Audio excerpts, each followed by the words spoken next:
दोस्तों IDFC first bank की बात करें तो स्टॉक बिल्कुल तेजी से आगे बढ़ने को तैयार हो चुका है। अब यहाँ पे देख सकते हो कि एक यूएस के बड़े इन्वेस्टर ने भारी भरकम शेयर बेचे, उसके बावजूद भी स्टॉक मजबूत है। इसका मतलब यह है कि यहाँ से आगे बढ़ने को तैयार है। इसके अलावा आरबीआई की तरफ से जो आज लेटेस्ट फैसला लिया गया है वो बैंकिंग सेक्टर के लिए एक संजीवनी साबित हो सकता है। तो क्या है वो फैसला, उसको समझने की कोशिश करेंगे इस वीडियो के माध्यम से। इसके अलावा मैनेजमेंट से एक इस्तीफा भी हुआ है, उसके पीछे वजह क्या उसको समझेंगे। और क्या आईडीएफसी फर्स्ट बैंक जिसका बिजनेस काफ़ी शानदार है, पिछले काफ़ी समय से लगातार रिवेन्यू प्रॉफिट बढ़ रहा है, क्या आने वाले समय में ये 3 डिजिट में जा सकता है, समझने की कोशिश करेंगे इस वीडियो के माध्यम से। और क्या हमें इस समय आईडीएफसी फर्स्ट बैंक में इन्वेस्टमेंट करना चाहिए। लेकिन फ्रेंड उससे पहले अगर आप पहली बार हमारे चैनल पे आए तो चैनल को सब्सक्राइब कर दीजिए, एक बेल आइकॉन दबा दीजिए ताकि जब भी नया वीडियो बने पहला नोटिफिकेशन आपको मिले। वीडियो पसंद आए तो लाइक शेयर जरूर कीजिए। चलो फ्रेंड्स वीडियो स्टार्ट करते हैं। मैं हूँ आपका दोस्त एस बी दवे और हमारे अपने चैनल ऑनलाइन कमाई में आपका बहुत बहुत स्वागत है। तो सबसे पहले आईडीएफसी फर्स्ट बैंक के कारोबार को देखें तो स्टॉक की शुरुआत हुई निगेटिव 88.20 पर, कल की क्लोजिंग 87.70 के आसपास थी और उसके पीछे वजह बड़ी बिक वाली। लेकिन आप देख दो इसमें एक खरीदारी का माहौल बना, 89.50 का इंट्राडे में हाई बना है, तो बहुत ही शानदार दौड़ लगाई और जो लो है वो 86 का है। तो एक ही दिन में आपको बड़ा अप डाउन देखने को मिलेगा और उसके पीछे वजह है कि इस लेवल पे खरीदारी भी काफ़ी अच्छी और निचले लेवल से लोग जम के खरीदारी करें। अंत में क्लोजिंग 88 के आसपास जहाँ पे 0.34% की तेजी थी। अब इसकी परफॉर्मेंस देखें, 4 दिसंबर को स्टॉक 86 के आसपास था जहाँ पे 1% की तेजी बनी थी। अगर हम बात करें 5 दिसंबर की तो स्टॉक 89 के आसपास है जहाँ पे 2.6% की शानदार तेजी बनी। और बात करें अगर हम 6 दिसंबर की तो क्लोजिंग 90.40 के आसपास जहाँ पे 1.3% की तेजी बनी। यानी लगातार 3 ट्रेडिंग सेशन से आपको तेजी बनती हुई दिखाई देगी। उस पर ब्रेक लगा 7 दिसंबर को। आप देख सकते हो कि 87.70 के आसपास स्टॉक आया जहाँ पे 3% की गिरावट हुई। अब आप देख सकते हो कि 8 दिसंबर को आज स्टॉक फिर से 88.05 के आसपास जहाँ पे 0.4% की तेजी बनी। तो कल भारी भरकम बिकवाली हुई, उसमें 3% की गिरावट हुई, लेकिन वो गिरावट अब थम चुकी है और फिर से एक पॉजिटिव माहौल बनने को बिल्कुल तैयार है। आज बाजार के लिए एक बहुत बड़ी राहत निकल कर आई है कि एफआई फिर से बाजार में खरीदारी करने को तैयार हो चुके हैं। पिछले 2 ट्रेडिंग सेशन से वो बिकवाली करे थे, लग रहा था कि एफआई बाजार से निकल चुके, लेकिन ऐसा हुआ नहीं।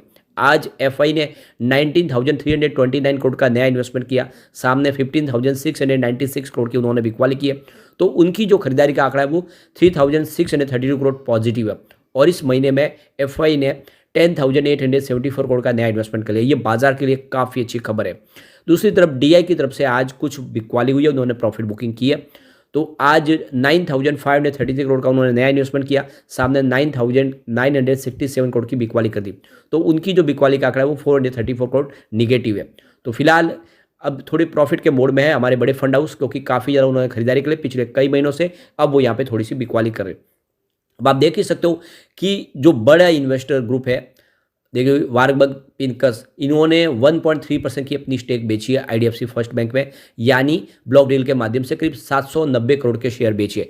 अब ये सिर्फ आईडीएफसी फर्स्ट बैंक में नहीं बेचे, बाकी बहुत जगह से उन्होंने अपनी होल्डिंग ट्रिम किया है, या उन्हें कह सकते हैं एक तरह से उन्होंने अपनी प्रॉफिट बुकिंग की है। तो ये जो डील हुए 86.10 की प्राइस से हुई थी, 790 करोड़ के शेयर बेचे गए और आप देखो इतने भारी भरकम शेयर थे कि प्राइस नीचे आई है। तो यहाँ पे जून क्वार्टर के डाटा के हिसाब से देखो तो वारबर्ग पिनकस की और क्लोवेडल इन्वेस्टमेंट फर्म की दोनों की मिला के 8.5% की स्टेक थी आईडीएफसी फर्स्ट बैंक में। तो सितंबर के दौरान देखें तो क्लोवेडल इन्वेस्टमेंट ने अपनी 4.2% की स्टेक पहले बेची आईडीएफसी फर्स्ट बैंक में करीब 2,480 करोड़ के शेयर के माध्यम से। लेकिन दूसरी तरफ देखें तो जीक्यूजी पार्टनर जो राजीव जैन का कंपनी है, आप देखें जिसमें अदानी ग्रुप में उन्होंने काफ़ी भारी भरकम निवेश किया, उन्होंने भी 2.6% की स्टेक नई खरीदी है 1527 करोड़ में। तो ये आप समझ सकते हो कि राजीव जैन को भरोसा है इस समय, और उन्होंने जिस स्टॉक में निवेश किया उनमें काफ़ी अच्छा उनको रिटर्न भी मिला है। तो आईडीएफसी फर्स्ट बैंक में राजीव जैन ने नई होल्डिंग एक्वायर की है। पिछले 3 क्वार्टर से देखें तो फॉरेन पोर्टफोलियो इन्वेस्टर लगातार आईडीएफसी फर्स्ट बैंक में अपनी होल्डिंग को बढ़ा रहे थे। आप देख ही सकते हो कि मार्च में जो 19.31% की होल्डिंग थी, जो बढ़ते हुए 26.06% के आसपास आई सितंबर में। तो ये बड़ी बात है, लगातार इन्वेस्टमेंट बढ़ा है और जैसे कुछ तेजी बनी तो उन्होंने अपनी प्रॉफिट बुकिंग की है। सबसे जो बड़ी बात है कि जो एमएससीआई का जो ग्लोबल इंडेक्स है उसमें शामिल किया गया है आईडीएफसी फर्स्ट बैंक, और उसके बाद में काफ़ी ज़्यादा निवेश एफआई की तरफ से यहाँ पे आना शुरू हुआ है। तो यहाँ पे जो ये होल्डिंग ट्रिम की गई है उससे कोई चिंता की बात नहीं। दूसरी कंपनी में उन्होंने भारतीय एयरटेल में भी किया और भी कंपनियों में की है, तो उन्होंने अपना प्रॉफिट बुकिंग किया, दूसरा कोई रीज़न नहीं है। एक बड़ी अपडेट और निकल के आई है, आईडीएफसी फर्स्ट बैंक की तरफ से उनके एग्जीक्यूटिव डायरेक्टर ने यहाँ पे रिजाइन किया है। और तो देख सकते हो कि ये माधवी वनन बालकृष्णन ने 6 दिसंबर को बैंक के बोर्ड से रिजाइन किया है। तो यहाँ पे जो उन्होंने रेजिग्नेशन दिया उसके पीछे वजह बताई है कि वो हेल्थ केयर सेक्टर में एंट्री करना चाहते हैं, वहाँ पे अपने बिजनेस को आगे बढ़ाना चाहते हैं। उनके पीछे वजह बताई कि उन्होंने उनकी जो डॉटर है उन्होंने अभी भी फिलहाल डॉक्टरी पूरी कंप्लीट किया और वो दोनों मिलके हेल्थ केयर सेक्टर में कुछ करना चाहते थे और इसी वजह से उन्होंने इस्तीफा दिया। तो इसके पीछे की वजह भी बताई। अब यहाँ पे जो बड़ी अपडेट निकल के आ रही है, इस बार आरबीआई ने रेपो रेट में कोई बदलाव नहीं किया, यानी 6.5 के आसपास ही रखा है। यानी इससे एक तो समझ में आ रही बात की अभी भी जो इन्फ्लेशन कंट्रोल में है, जीडीपी ग्रोथ बढ़ रही है, तो एक तरह से देखते हो ये बैंकिंग सेक्टर के लिए काफ़ी अच्छी खबर है। इसके अलावा आरबीआई ने एक बड़ा फैसला और किया है। आप देखो कि जो पैसा काटने की जो समय सीमा थी, जिसमें आप देखें तो ऑटोमेटिक आपके अकाउंट से जो पैसे कट जाते, जो आपके हर मंथली पे करने होते, जिसमें आप देखें तो बीमा के प्रीमियम होते या फिर म्यूचुअल फंड्स हो या दूसरे बिल हो, उनके लिए जो एक अमाउंट थी वो 15,000 थी, जिससे काफ़ी बड़े बड़े जो अमाउंट थे वो ऑटो पे नहीं हो पाते थे। तो अब इसको समझते हुए एक बड़ा फैसला आरबीआई ने इसकी सीमा को बढ़ा के 1 लाख रुपीज़ कर दिया गया है।